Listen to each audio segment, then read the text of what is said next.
Hello students. तो आज हम पढ़ने जा रहे हैं कंपोजिट वर्सेस प्राइम नंबर, बिल्कुल बेसिक चीजों में। ठीक है, आई एम श्योर हम लोग ये चीज बचपन से पढ़ते आ रहे हैं, लेकिन उसके बाद भी कंपोजिट और प्राइम नंबर में कंफ्यूज हो जाते हैं। ठीक है, तो इसलिए हम इसे थोड़ा सा आज डीपली पढ़ेंगे। तो चलते हैं, सबसे पहले हम समझते हैं प्राइम नंबर्स कौन से होते हैं। बिल्कुल बेटा, जो आप लोग सोच रहे हो वही होते हैं। प्राइम नंबर वो होते हैं जिनका सिर्फ दो ही फैक्टर होते हैं, जो किसी के टेबल में नहीं जाते। नॉर्मली बच्चे इसी तरह समझते हैं, जो किसी के टेबल में जा रहे एक्सेप्ट वन, जो वन के टेबल में आते हैं और इटसेल्फ अपने टेबल में आते हैं, और किसी टेबल में नहीं आते, वो प्राइम नंबर्स होते हैं। बिल्कुल सही। तो इस हिसाब से प्राइम नंबर्स के सिर्फ दो फैक्टर होते हैं, उन्हें प्राइम नंबर बोलते हैं। यानी prime numbers have only two factor। Okay, बिल्कुल। अब दो फैक्टर होते हैं तो वो प्राइम नंबर होते हैं, लेकिन दो से जब ज्यादा फैक्टर हो जाए, यानी कि अगर कोई नंबर वन पे भी, वन पे तो सारे नंबर जाएंगे, वन पे भी जाए, अपने टेबल पे जाए, एक्सेप्ट एक को एटलीस्ट एक और टेबल होना चाहिए जिसके टेबल में वो नंबर आए, उसे हम बोलेंगे कंपोजिट नंबर। तो इसका मतलब कंपोजिट नंबर कौन से हुए? जिसके मोर देन टू फैक्टर होंगे वो कंपोजिट नंबर हुए। ठीक है, composite number have more than two factor. ठीक है, तो इसे हम कैसे समझे? पहले मैं काउंटिंग लिखती हूँ, फिर उसके हिसाब से समझाऊंगी कि कैसे कैसे हम इसमें से नंबर लेते जाएंगे। 2, 3, 4, 5, 6, 7, 8, 9, ये नंबर मैंने लिख लिए हैं। इसमें देखो, अब 2 की बात करें, 2 कौन कौन से टेबल में आता है? एक तो 2 अपने टेबल में आता है, 2 के टेबल में, एक 1 के टेबल में आएगा। ठीक है, और किसी टेबल में आता है? नहीं आता। इसके कितने फैक्टर हो गए? ओनली 2। तो ये क्या हो गया? एक प्राइम नंबर हो गया। इसी तरह अगर 3 की बात करें तो 3 1 की टेबल में आता है और 3 की टेबल में आता है। ठीक है, इसके भी कितने फैक्टर हुए? 2, तो ये भी प्राइम नंबर हो गया। अब अगर 4 की बात करें तो 4 1 की टेबल में तो आता ही है। एक्चुअली देखो, 1 की टेबल में, 1 की टेबल होती कौन सी है? बिल्कुल सही बेटा, 1 की टेबल वही 1 1 दा 1, 1 2 दा 2, 1 3 दा 3, 1 4 दा 4। यानी कि 1 की टेबल में सारे नंबर आते ही आते हैं, सारा 1 का टेबल में सारे नंबर आते हैं। तो इसलिए जितने भी मतलब हम नंबर्स लेंगे वो 1 की टेबल में आएंगे ही आएंगे, और अपने टेबल में भी आते ही आते हैं। ठीक है, तो अब ये जो 4 है 1 की टेबल में तो आता ही है, उसके एक्सेप्ट ये 4 की टेबल में भी आता है। और कौन से टेबल में आता है? और 2 की टेबल में आता है। इवन नंबर है, 2 की टेबल में आएगा ही, तो ये 2 की टेबल में। अब इसके कितने हो गए? मोर देन 2 फैक्टर हो गए। 3 फैक्टर हो गए तो मतलब मोर देन 2 हो गए। तो ये क्या हो गया? ये एक कंपोजिट नंबर हो गया।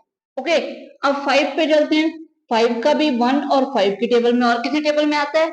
2 की टेबल में, 3 की टेबल में नहीं आता। ये सिर्फ 1 और 5 में आएगा, तो ये भी क्या हो गया? एक प्राइम नंबर।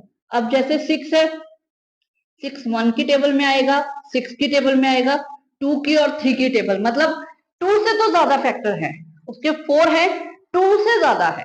ठीक है, जब 2 से ज्यादा फैक्टर हो गए तो ये क्या हो गया? एक कंपोजिट नंबर हो गया।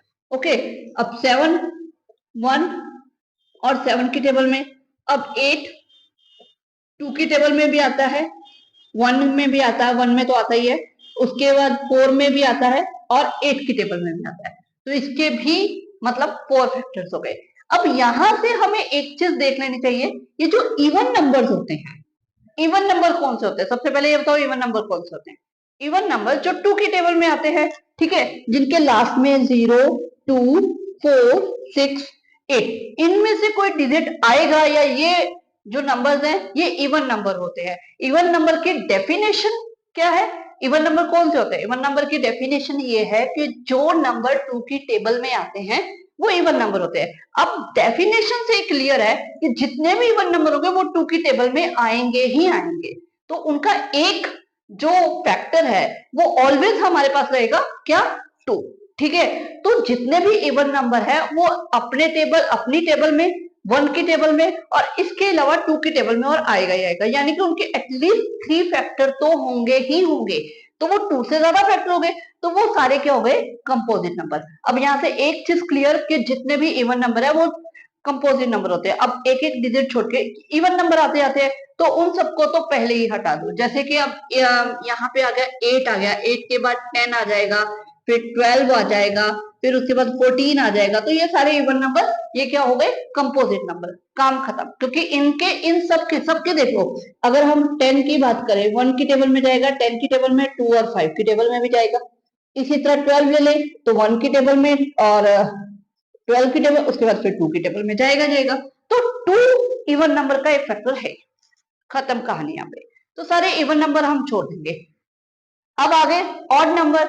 तो अब यहां से ये बिल्कुल कंफ्यूजन नहीं रखनी है कि सारे ऑड नंबर प्राइम नंबर होते हैं, बिल्कुल ये चीज नहीं माननी है। बहुत से बच्चे ये चीज लेके मिस्टेक कर देते हैं कि सारे ऑड नंबर प्राइम नंबर होते हैं, ऐसा नहीं होता है। फॉर एग्जाम्पल 9 है, अब 9 ऑड नंबर है, लेकिन 9 के फैक्टर कौन से? 9 1 की टेबल में, 9 की टेबल में आता है, एक्सेप्ट ये 3 की टेबल में भी आता है 3 की टेबल में, 3 3 जा 9।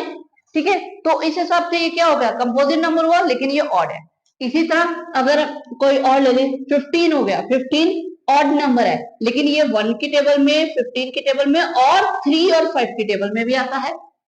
ठीक है, इसी तरह अगर कोई और नंबर ले हम, इवन नंबर 21 लिया। अब 21 एक इवन नंबर है, ठीक है, सॉरी ऑड नंबर है। 0 2 4 6 8 जिसके पीछे आते हैं वो इवन नंबर होते हैं, और 1 3 5 7 9 ये जिनके पीछे आते हैं वो ऑड नंबर होते हैं। ठीक है, ये इवन नंबर और ये ऑड नंबर। तो अब इसके पीछे 1 है तो ये ऑड नंबर है। अब ये किस किस की टेबल में आता है, 1 की टेबल में और 21, एक्सेप्ट ये 7 की टेबल में भी आता है, 3 की टेबल में भी आता है, तो इसके भी हो गए, ये भी कंपोजिट नंबर है। तो यहां से बिल्कुल क्लियर रखना कि सारे ऑड नंबर प्राइम नंबर नहीं होते हैं। ठीक है, अब प्राइम नंबर कौन से होते हैं?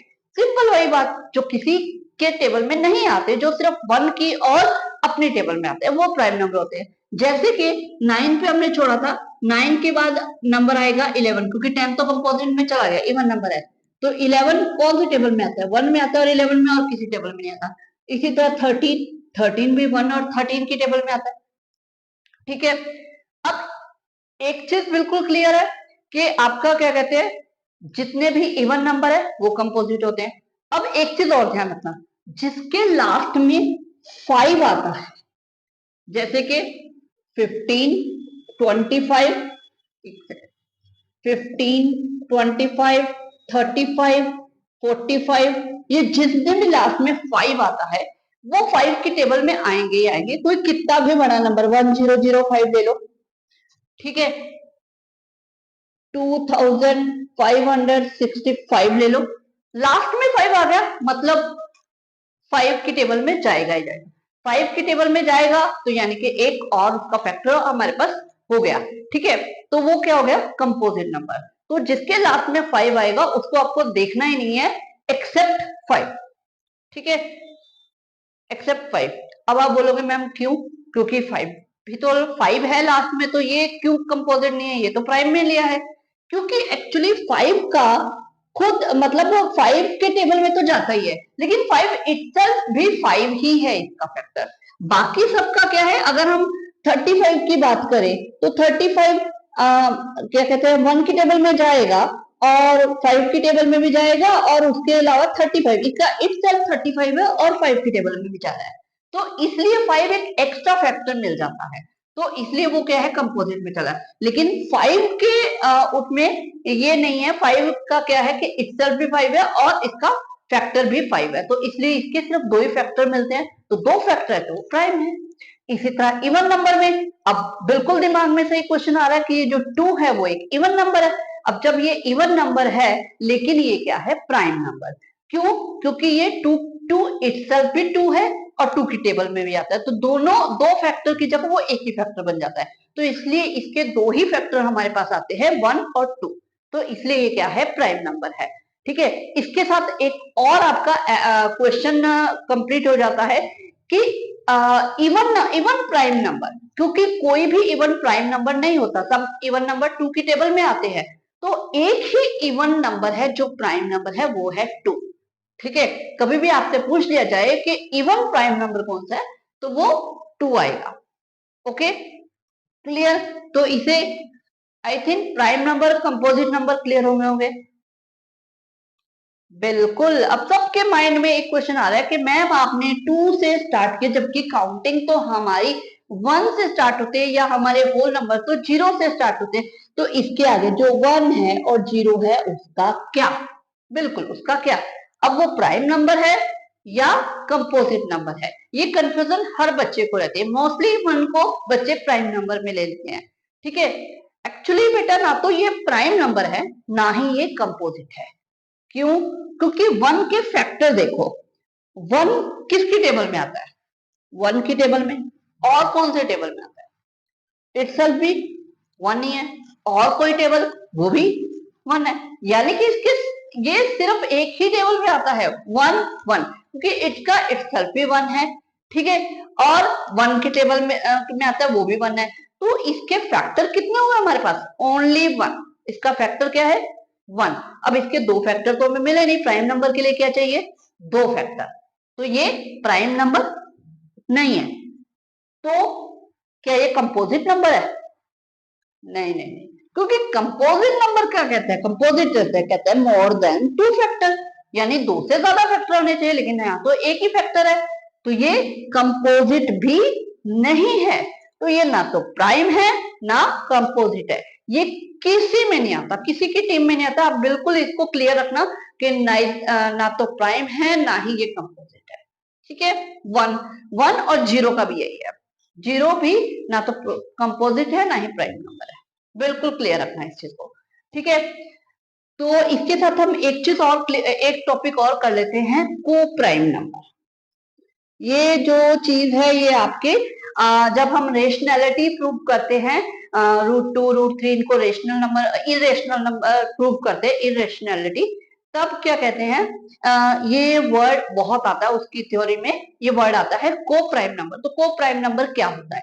को प्राइम नंबर वो होता है, 2 प्राइम नंबर या 2 नंबर अगर ऐसे हम एक साथ ले ले जिनका कोई भी कॉमन फैक्टर नहीं है, कॉमन फैक्टर नहीं है, जैसे कि मैंने 2 और 3 ले लिया, इसका एचसीएफ कह सकते हो, कॉमन फैक्टर कह सकते हो, मतलब ये कॉमन, कौन से कॉमन टेबल पे जाते हैं? ये 1 की टेबल में जाएंगे। ठीक है, हमने 5 एंड 6 ले लिया, कौन से कॉमन टेबल पे जाएंगे? 1 के टेबल में जाएंगे। जब 2 नंबर किसी भी कॉमन टेबल पे ना जाए एक्सेप्ट 1, उनका कोई भी कॉमन फैक्टर ना हो 1 के अलावा, या एचसीएफ उनका 1 हो, ठीक है, कुछ भी याद रख लो, तो वो क्या होते हैं? को प्राइम नंबर। ओके, ये आपके इरेशनैलिटी जब हम प्रूव करेंगे तो उसमें ये वर्ड डेफिनेटली आएगा और बहुत वर्क करेगा। ओके, तो ये था आपका प्राइम वर्सेस कंपोजिट नंबर।